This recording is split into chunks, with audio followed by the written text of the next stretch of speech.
Hi, welcome to the F1 TimePortal, an F1 history podcast by two Formula One nerds. I'm your host, Rosa. And I'm your host, Luigi. And today, for our very first magical episode, we're talking about 1950. So let's go!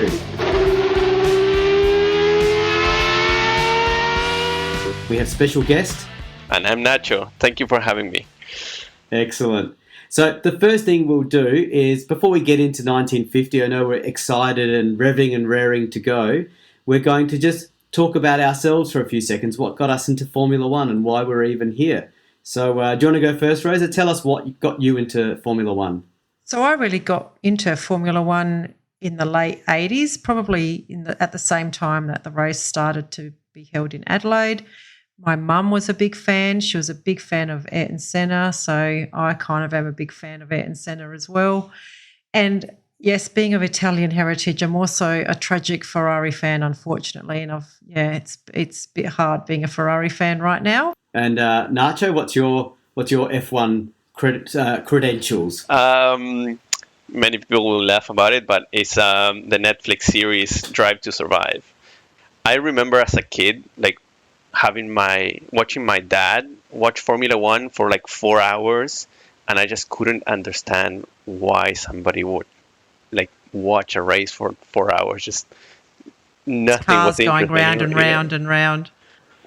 And when Drive to Survive came out, and I was like, I have nothing better to see, so I just watched it. And so it was Gunther Steiner, rest in peace, that he made it so interesting, and the way Netflix really portrayed the midfield teams, I think that made it interesting for me, because it was not about who is winning the races, but all the other let's call it 8 teams that are trying to fight to stay in Formula One. And then after that, I met some cool people. And here I am. Okay, hang on a minute, Nacho. He didn't die. He just got fired. So, it was a very big shock, I think. Well, sort of was. I think the way they did it was a bit of a shock, but they haven't been travelling too well, have they? But I think the other thing Drive to Survive did, just to reiterate Nacho's point, is they did introduce the people aspect back to racing. You got behind the cars, behind the technology, and you got to meet the drivers and the principals. And it made it more about the people. So that I think a lot of people did sort of get attracted to that as a part of the racing community. Yeah, and I'm old school Formula One fan, so a bit like Rosa. I'm from Adelaide, and I should explain the connections between us. Actually, Yes. Rosa and I went to uni together back in the dark ages of the early 90s, and Nacho and I actually work together in our workplace in Sydney today. So Nacho and I are in Sydney, and Rosa's in Adelaide. But yes, I got into Formula One because of Adelaide heritage. So I went to many Formula One races and just fell in love with it. I remember standing on top of electricity boxes to look over the fence to watch the race for free. And then I had a little bit of money and then tried to go to the races, which I did many times, or every year I could. And now I go to the Melbourne Grand Prix as a matter of every few years as a novelty. But I love Formula One. I've watched every race since 1987. So Wow, I don't think I can say that. Every race. Yeah, yeah. Every race, Luigi. It doesn't mean I remember them all. Okay. And I will come clean. I'm a Prost fan. So it doesn't mean I'm anti-Senna. He was a great driver. Just Prost was better. In your opinion. In my very strong, humble opinion. Nacho, what about you? Do you have a favourite driver? I think I respect a lot Lewis Hamilton. I think being the first driver of color that had to do a lot of effort, more than most people. And I do like that he's aggressive in the track, but a gentleman outside of it, right? So yeah, I think yeah. But also I do love Lando Norris and Charles Leclerc. because I came through Drive to Survive, I don't necessarily like follow a specific team. Okay. So Mm-hmm. I guess at this point, because how the like seasons came, I'm kind of anti Red Bull. Okay.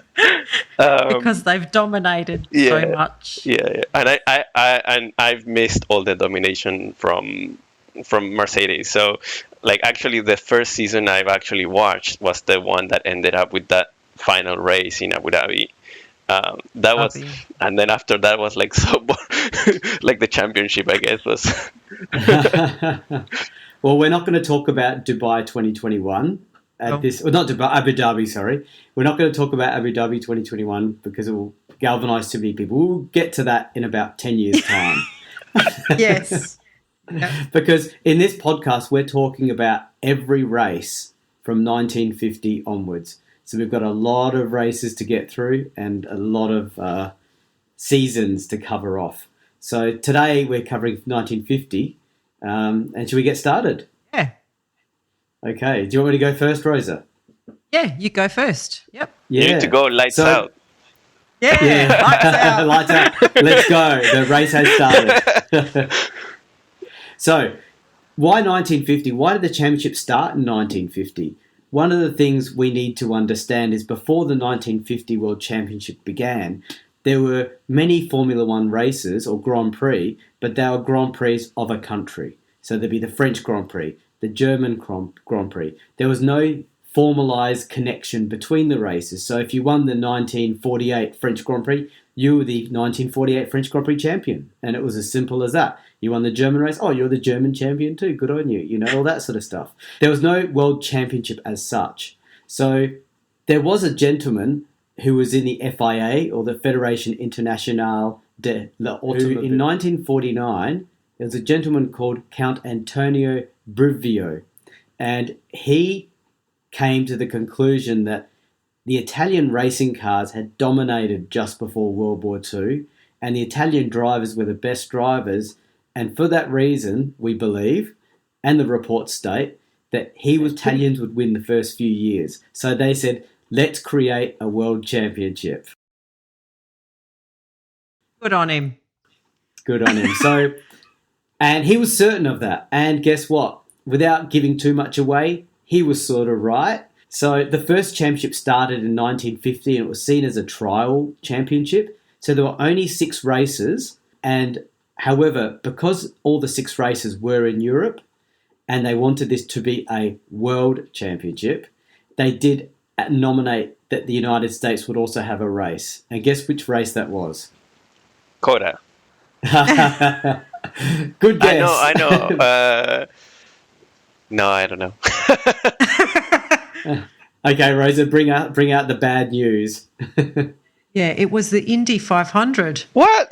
And it really wasn't a big success because no US drivers ever made it to any Europe race, and only one driver from Europe ever went over to race in the US race. It was raced under different rules as well, so it really didn't make sense to have it in the F1 championship. I think for the purposes of this podcast, we're not going to give it much traction. In fact, we're going to give it the opposite of much traction. We're going to diss it every time because it seems silly that they did that. It only lasted for about 7 or 8. I think it lasted 8 years. And there was a driver.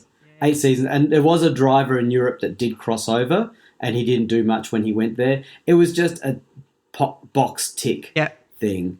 And so for that reason, we are covering, for example, in 1950, there were 6 races. We are covering 7 races. We are covering only the 6, what I call real Grand Prix races. And there are going to be some people that really are upset by that. But hey, you do your own podcast and you cover the Indy 500, okay? That's right. Well, exactly. That can be the history of the Indy 500.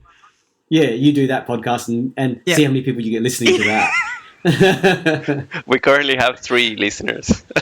Yeah.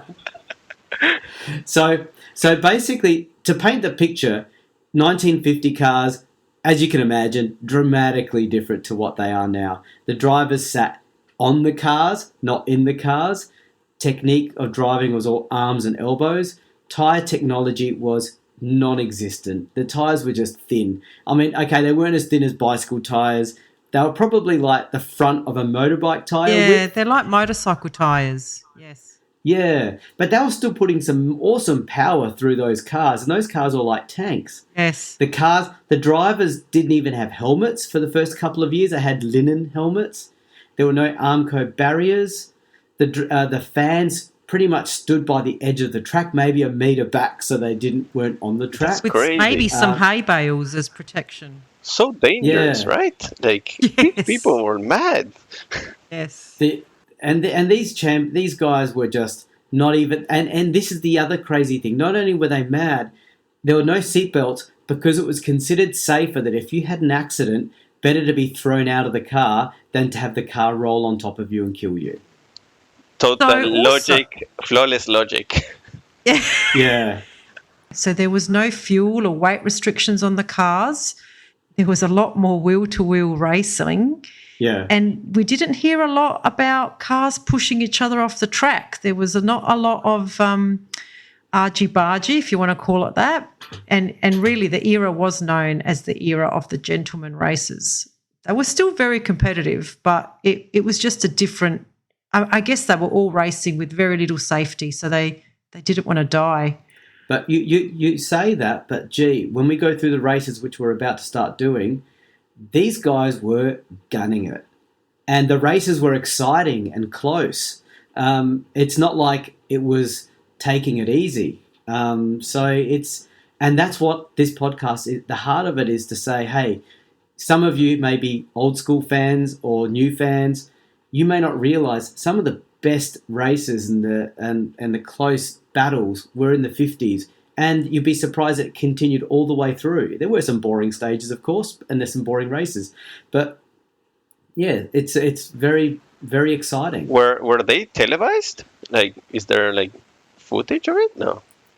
Limited. There is some on YouTube if you look it up. Yeah. So I'll tell you the main players, and this will shock some people. The first championship, as I told you, the Italians wanted their Italian stars to shine.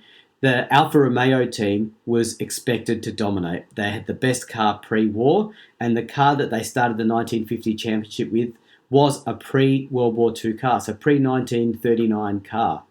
And they had their three leading drivers were Fagioli, 53, Farina, 43, and Fangio, the Argentinian baby of the team, at 38. Hey, Luigi, is that their ages and not how many races they've actually raced in their career? Yeah, that's their age. And they were known as the Three Musketeers. And so, yeah, when you think of, in 2023, Hamilton was 38, and here we've got Fangio making his debut in 1950. Yeah, so essentially those three drivers, and this is the other thing I should mention about this podcast, we're not here to give you an exact thorough summary of each race and all the drivers. We just talk about the drivers that counted or mattered in the championship. So we might make a comment here or two about one of the also-ran drivers, but that doesn't necessarily mean that we're going to cover them in every race. It's only if they played a part and influenced the outcome of the championship. So Farina was a doctorate in political science, and he was actually known by Dr. Farina. And by 1950, he was not exactly a rising star. He was sort of on the way down, with Alfa Romeo obviously having a sideways glance at Fangio as their future. There were other drivers that were contenders in 1950, like there were the Ferraris, and yes, Ferrari did participate in 1950, but not the first race, and Rosa will give us more info on that later. And the only other thing to mention is that these Alfa Romeos that started the 1950 season were actually hidden during World War II. And they were brought out in 1946, and that's when they started to participate in those standalone Grand Prix events that I was talking to you about and that they dominated. So these are basically hidden cars brought to light, ready to race. The other big participants in this era was the British Racing Federation. They had a lot of different and sometimes very small and local teams entering in every year, sometimes just for particular races. And Maserati was also very competitive at this time. So the other thing I was going to mention is the 1950 season, There were 7 races. Some things to keep in mind. Only the best 4 results counted for the championship, which is a bit of an unusual thing. And that only your best number of results was quite a feature for a lot of Formula One history. And the points went for 8 points for the win, 6 for second, 4 for third, then 3, 2 for the next 2 positions, and 1 point for the fastest lap. Wait, sorry, because I don't understand anything of this.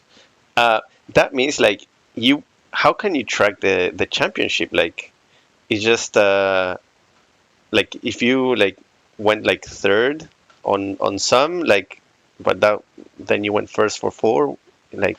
Yeah. So there was a cap on the points that you could actually tally up to your championship. It was just your 4 best results.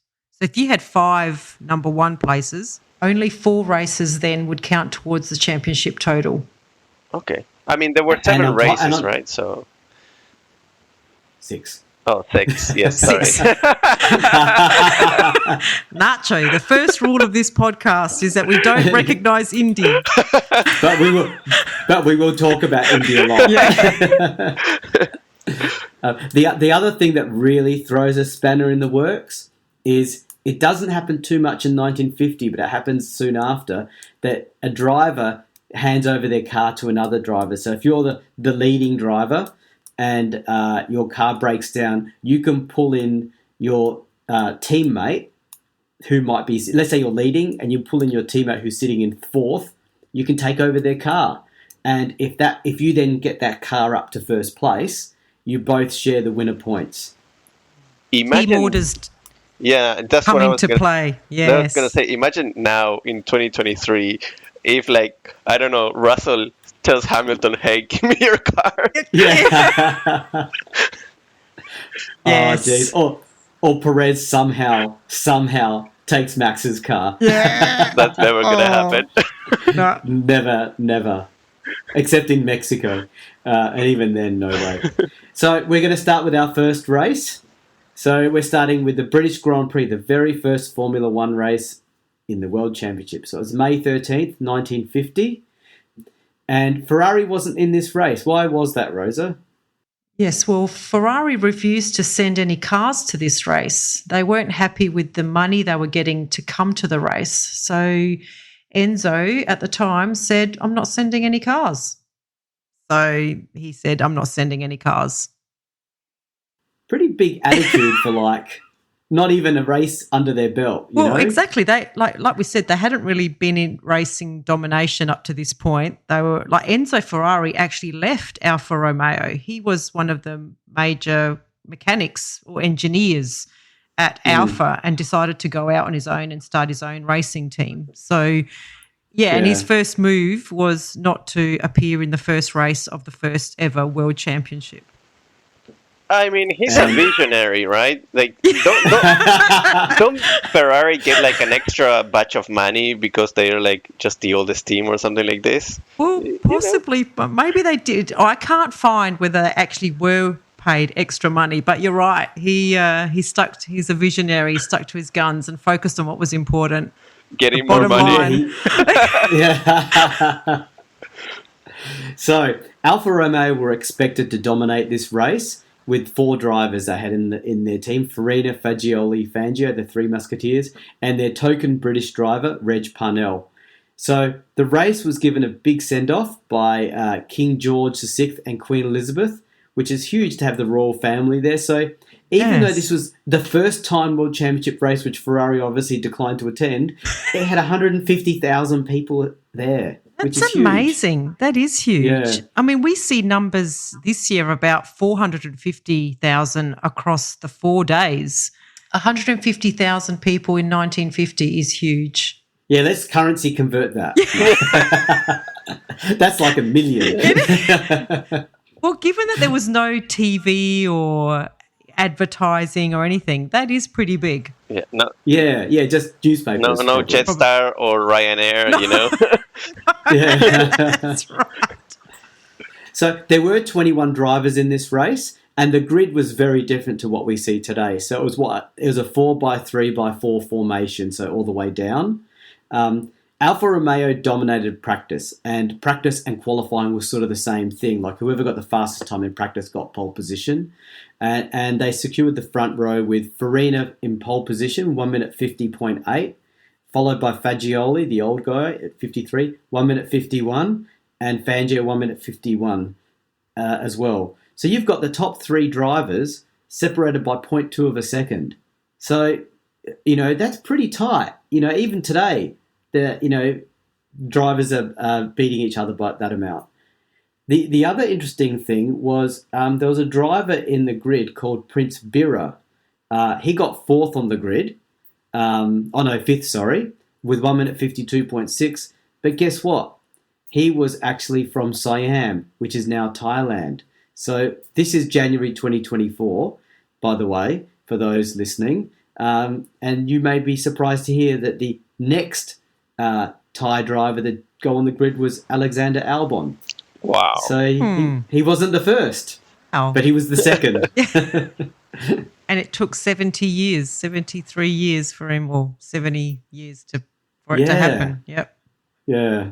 Interesting stuff. And did you think he would have been the first paid driver? Like he bought his own seat?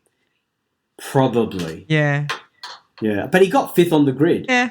He had some talent. So he was no slouch. No. So the race started and the Alphas took off in dominant fashion. And by lap 20, the three Alphas took turns up front.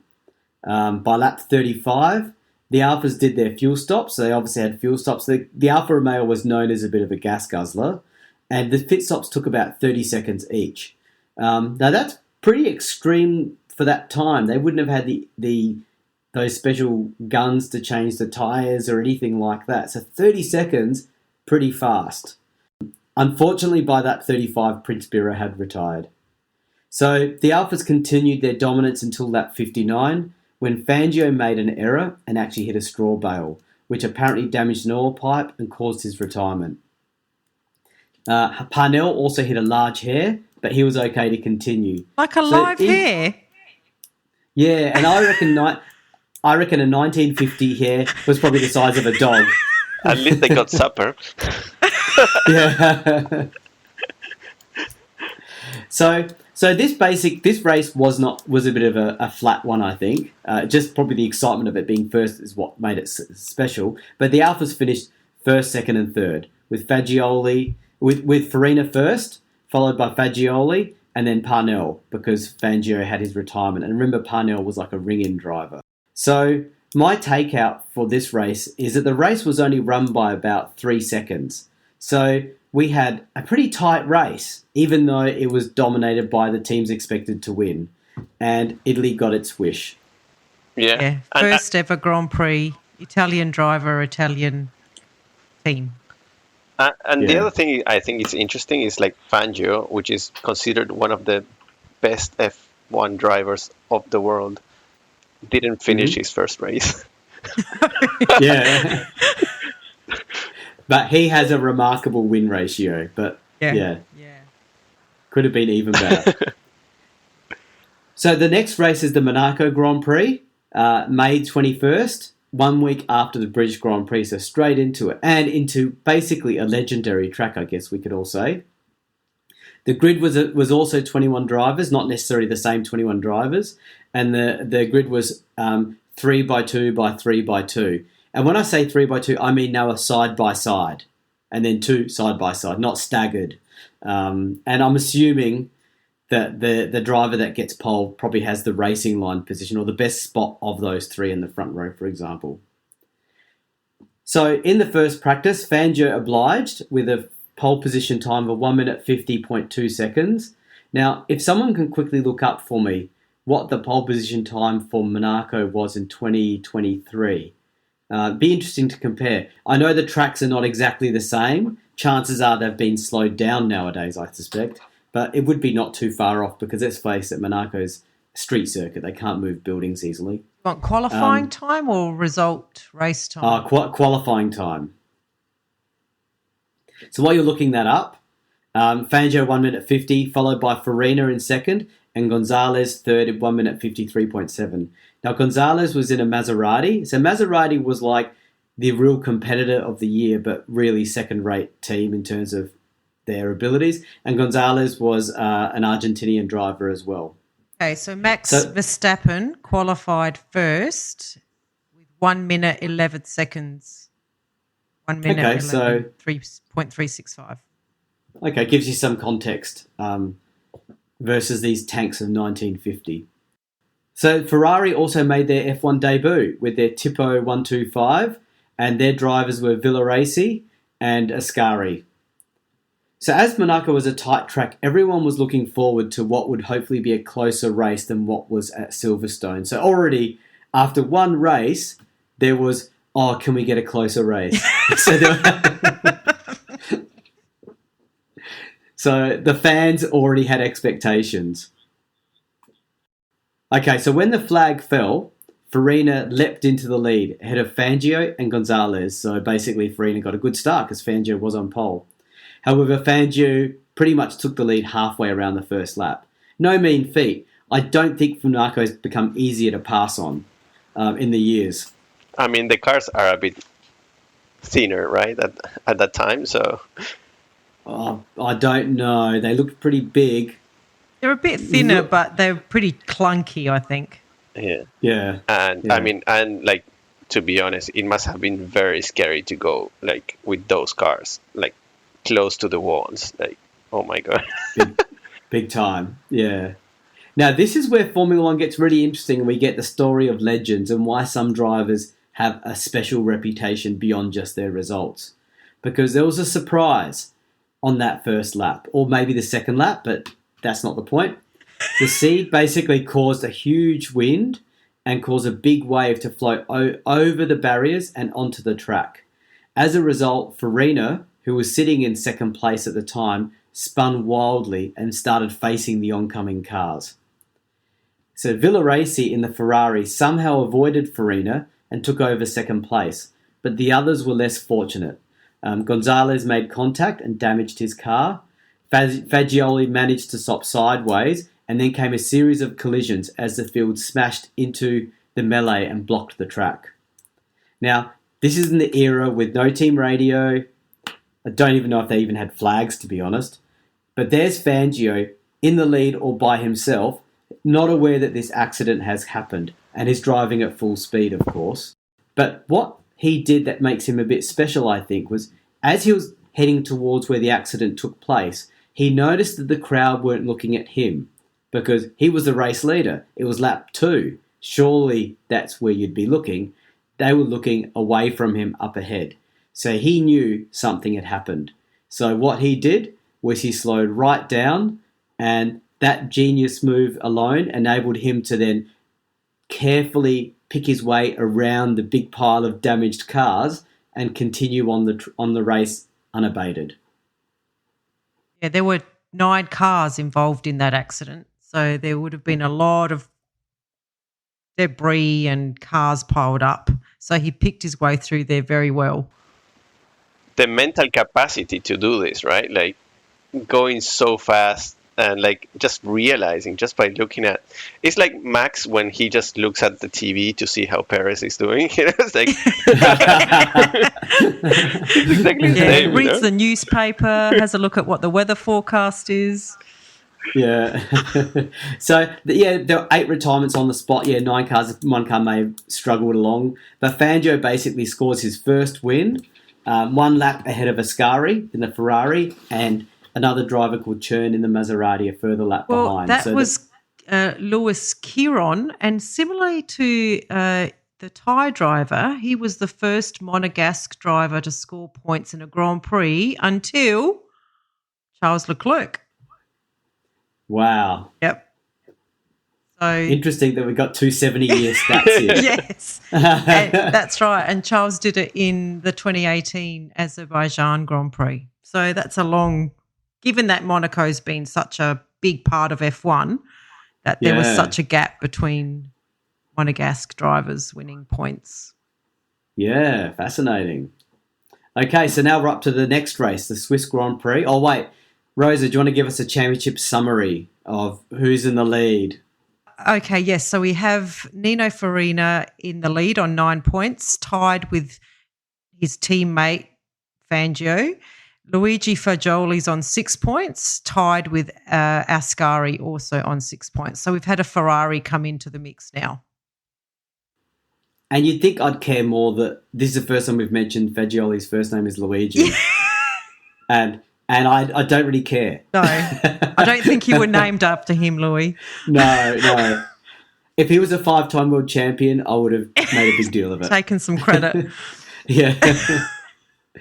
So we're up to the Swiss Grand Prix in June 1950. So Ferrari have turned up with a lighter Tipo 125 with improved axles. Now, look at this. This is race 3, and we've got development on. So just like current Formula 1, teams are developing their cars, and that's awesome, isn't it? Like, it's just like today, no different, really. Villaraci was given the upgraded car, so Ascari had to make do with the original, just like McLaren did with Piastri in 2023. Which is interesting because I would have thought Ascari would have been their number one driver. Yeah, maybe with the benefit of hindsight because we know what's coming. Yes, maybe. But yeah, they must have thought Villaraci was the one. I guess the other thing about this is like the fact that they are developing, like really is a testament that they were taking this very seriously, right? Like this the pride of their brand, like it's I think it's just amazing that they were doing this at the time. Yeah, I think there was a lot of country pride in this. Like Alfa Romeo was the Italy team. I guess Ferrari was too, but I think Alfa was the more established star. Yeah, well, the home stage of Alfa Romeo was Maranello, which is where Ferrari is housed now. And now Alfa Romeo doesn't exist anymore. No, that's right. So, despite this upgrade of the Ferrari car, they still couldn't keep up with the Alfas. So the Alfas took the front row with Fangio in front of Farina and Fagioli. So you had the 3 Fs in the front again. Villaraci was next on the second row, followed by Ascari. So Villaraci was only 0.7 ahead of Ascari, and the Alphas were not split by much. They were split by about 0.7 seconds as well. So when the race started, Fangio stormed into the lead, with Ascari and Villaraci passing Fagioli. However, both Ferraris were out by lap 9 with car retirements. So that's, new car, new development, although Ascari had the older car. So they when we say older car, we're talking a car that's only done 2 races. So once again, reliability, not a strong point for the Ferraris. Another 70-year stat. Yeah. The problem with this stat is nothing changed in the 70 years. That's right.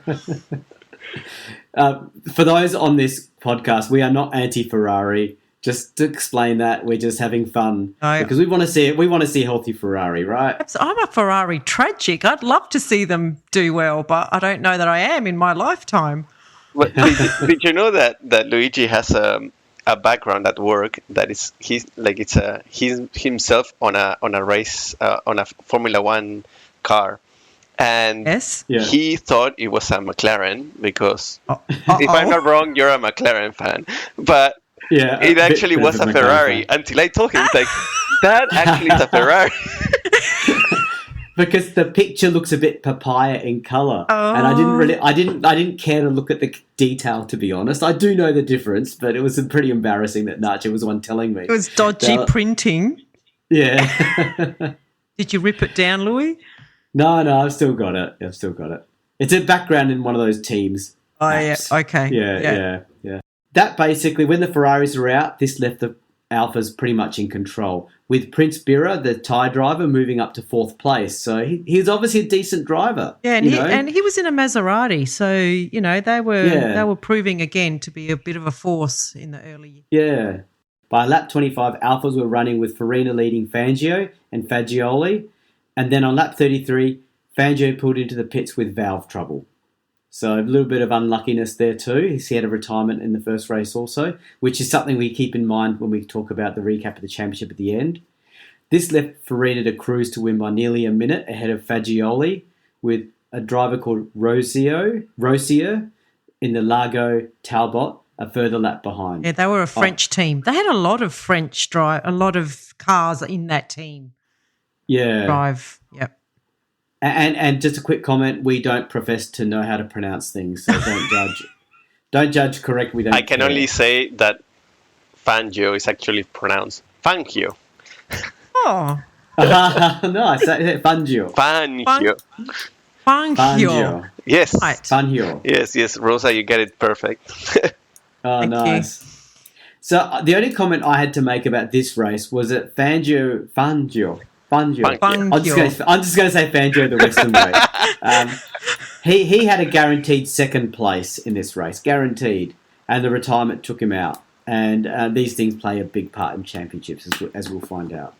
I mean, does it? Because isn't like he's won like a couple now, and it's only his top results. So having a bad result doesn't really change much, right? Well, let's hear the championship standings, Rosa. Well, Nino Farina is in the lead on 18 points. Fagioli's second on 12, and Fangio has slipped to third on 9 points with Ascari on 6. Yeah. So that 9 points, I think, was a win and a fastest lap in there somewhere. So he's a bit behind, and we're up to the fourth race now. So this is the Belgian Grand Prix. Took place in June 18, and it's 35 laps. So this year, the track had a lot of work done to it, with the removal of a hairpin and one slow corner remained. So this is a track that's been around for a very long time. And the track surface was also resurfaced and widened. So a lot of work done on this track for its first Formula One World Championship race. And average lap speeds of 180 kilometres an hour were expected.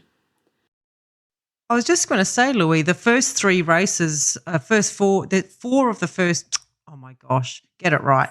3 of the first 4 races are still on the calendar today.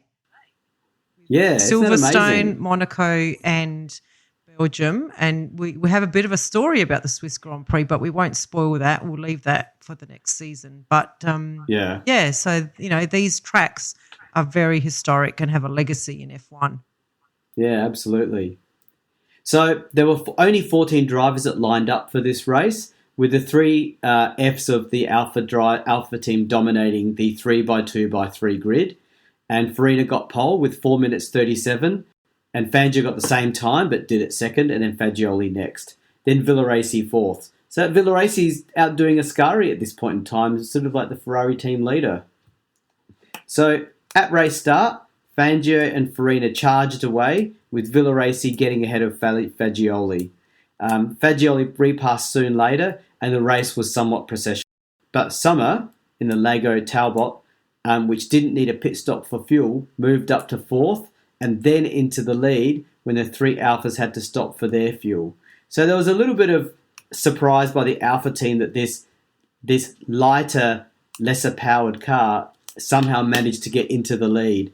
The 3 Alphas did pass Summer for the lead, but everyone knew that Alpha still had to do another stop, but Summer did not. So Summer kept driving as hard as he could, knowing that if he could stay as close to them as possible, he could get a result here. However, it came to naught because on lap 20, Summer's engine blew. So it was a pretty processional race, just a little bit of excitement from Summer, a bit of a dark horse surprising the big guns. So Fangio won this race, followed by Fagioli 14 seconds back. Rosia in the other Lego Talbot took third, nearly 2 minutes behind, with Farina a distant fourth with car troubles. It's a bit of a non-race, I'd say. 2 minutes, that's like ages. Yeah. Yeah. I mean, and 14 seconds lead, that's also like I guess current Max Verstappen type of dominance, right? Like it's pretty impressive. Well, especially over his teammate, because that's 14 seconds between 2 Alfa Romeos. So same car, but Fangio was able to win it by 14 seconds. So very much like Max and Sergio. Yeah.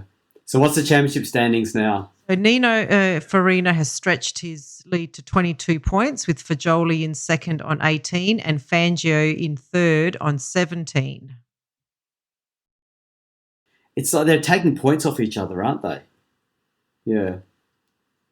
Okay, so now we're up to the French Grand Prix at Reims.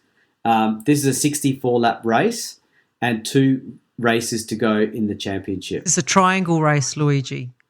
That's right. This is like almost IndyCar. Yeah. It's fascinating. This is a 7.8 kilometre track. We wouldn't normally go into this detail, but it's such a novelty. Yes. 7.8 kilometre track, 3 straights and 3 corners. Yeah.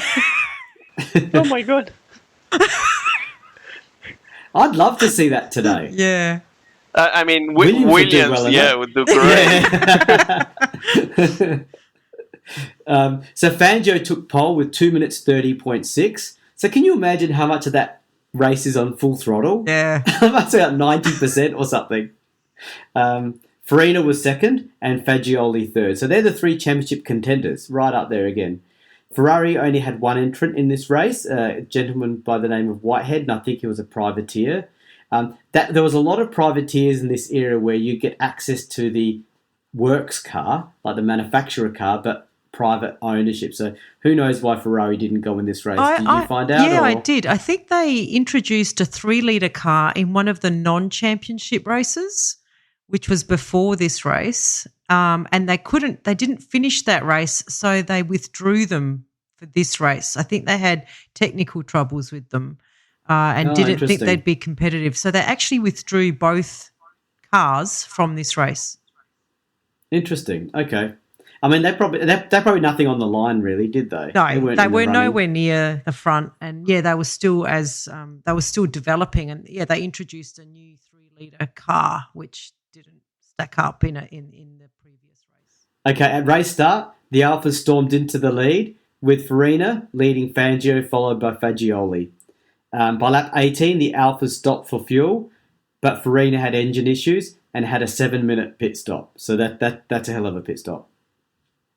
The rest of the field were struggling with the brutal heat and speed, with the Lago Talbots likened to steam cars due to continually overheating. Now, this report was written in its day, and steam cars were probably a thing back in the 1950s. So, given the constant car challenges of all the other competitors, Farina stormed back up to 3rd place by lap 50, despite having a 7-minute pit stop. And even then, he also had another 2-minute pit stop in that time. So there was a lot of attrition. What was the average pit stop at the time? About 30 seconds. Oh my God. And 30 seconds pit stop today, it's crazy. Oh. Yeah. Yeah, no, it'd be the end of your race if you had a 30-second pit stop today. Yeah. So the attrition was so high that Farina retired a second time, despite moving up to 3rd, despite having a 7 plus 2 minute, 2 sets of pit stops that went 7 minutes and 2 minutes. So Farina, despite all that, still managed to finish 7th, and Whitehead in that privateer Ferrari finished 3rd, 3 laps behind the eventual winner Fangio, and Fagioli came 2nd. And Fagioli was about 26 seconds behind Fangio. Wow. Again, same car, but the Fangio just blitzed his teammate. He's 38 and Fagioli's 53. So let's keep that in mind. Okay. Luigi Fagioli. I've got to defend Luigi Fagioli. So, did you want to give us a championship recap? Because this is the championship recap to decide. We're in the final race of the season. Yes. And someone will become a world champion. So with one race to go, it's a very close standing with Fangio in the lead on 26, Fagioli second on 24, and Farina third on 22. So it's going to be an Alfa Romeo win, but it could be any one of those 3 drivers. Yeah. And only the best 4 results count. So it can be a bit complicated, actually. Yeah. So the interesting thing is between the last race and this race, this was Monza, by the way, 80 laps, and the Monza track looks pretty much the same as what it does in 2023, 2024. So between Spa and this race, there was actually a 2-month gap. So over this time, there were actually non-championship races. And this is where we see the force of Ferrari, because at these races, Ferrari had their first appearance of their 4.5-litre car, and the Ferraris did a great job in one of those non-championship races where they were sitting in second place for 62 of the 68 laps, like right up there with the Alphas, not being left behind like most of the other races. So Ferrari were entering this final race of the season at their home track, full of confidence. Now, I talk like this as if Ferrari Italy are a thing, but let's not forget Alfa Romeo are also Italian, and they're also racing for the pride of their country and all that sort of thing. So it's funny to have a today's bias over this, because I'm sure Alfa Romeo were like, this is our home track. Absolutely. Well, Ferrari were really nobodies at this point. They hadn't really won anything. Enzo was an upstart new engineer, gone out as his own, gone out under the Alfa umbrella. So, yeah, the Ferrari Monza thing wasn't actually anything at this point in time. But they did well to kind of be up there for this race. Yeah.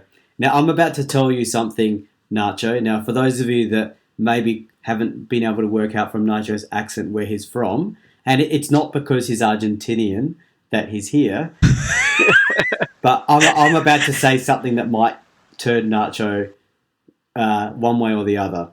So there was a feeling that the Italian team, as in the Alpha team, had a preference for Farina to be the inaugural champion versus the young gun Fangio.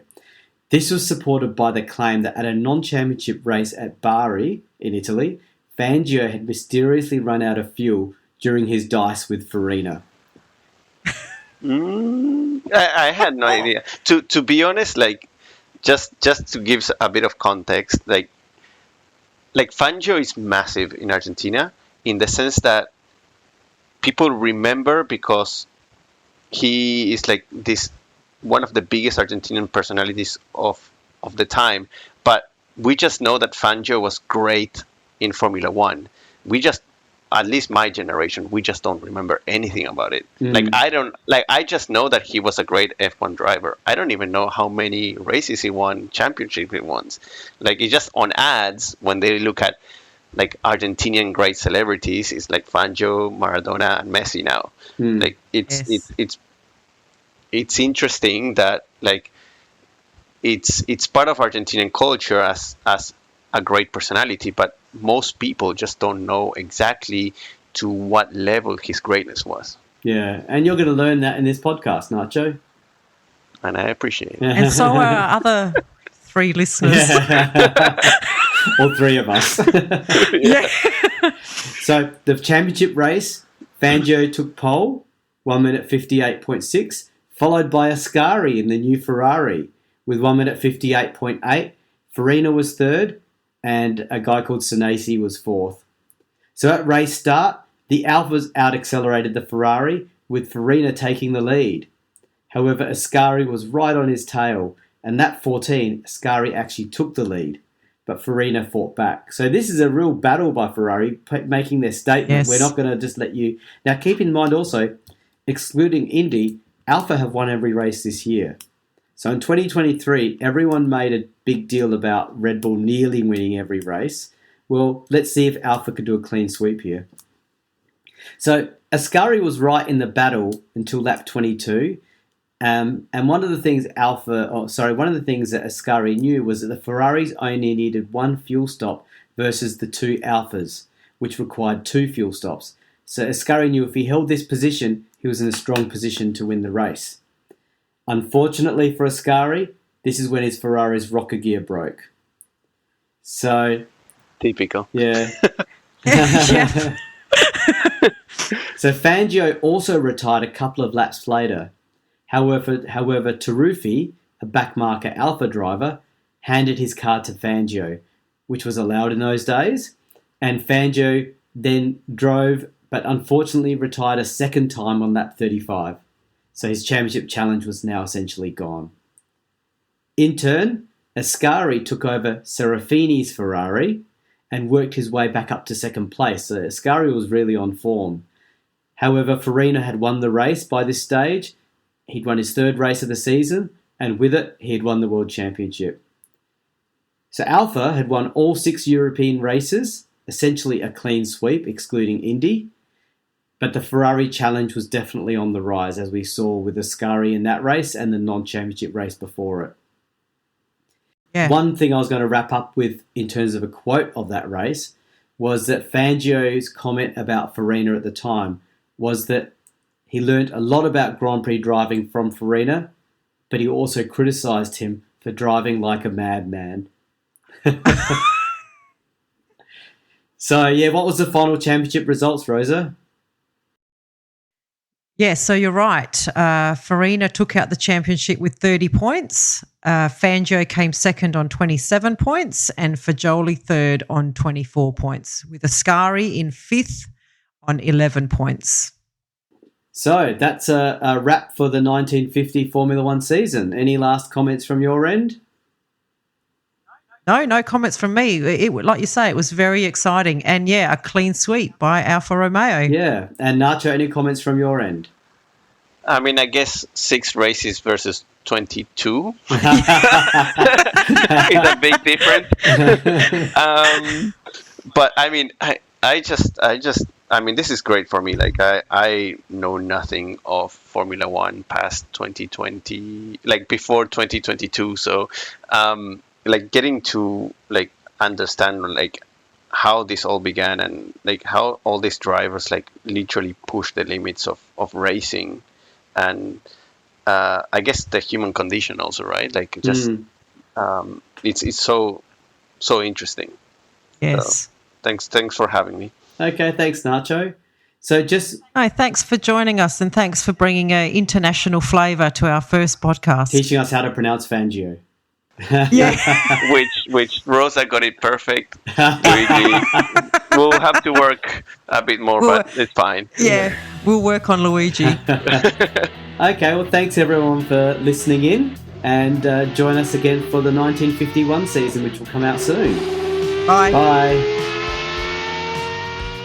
We have a Patreon. Yay, we're a professional podcast now. So it means a lot to us if you are able to support the F1 Time Portal podcast. For a small monthly fee, you not only get ad-free podcast content, you will also receive special episodes that are exclusively uploaded for our Patreon financial supporters. We promise at least 2 additional exclusive episodes each month aligned to the decade we are up to in the show. And you will also be able to make suggestions about any special episodes you may want us to research and present. We can't promise that we can do all of them, but we will consider them. So, if that sounds like an entertainment bargain to you, go and sign up at patreon.com/F1 Time Portal today. If you're enjoying our podcast, please tell your friends and non-F1 friends alike. Yeah, and don't forget to rate us 5 stars or whatever highest is available on the podcast platform that you use. We have a range of social media handles for you to connect with fellow listeners, so look up F1 Time Portal on all the usual platforms. Or visit us at www.f1timeportal.com or email us at f1timeportal@gmail.com. We would like to give credit to our primary reference materials, a series of books called Grand Prix by Mike Lang. We also use many other written and digital references, which are in our show notes. Thank you for your support. Thank you.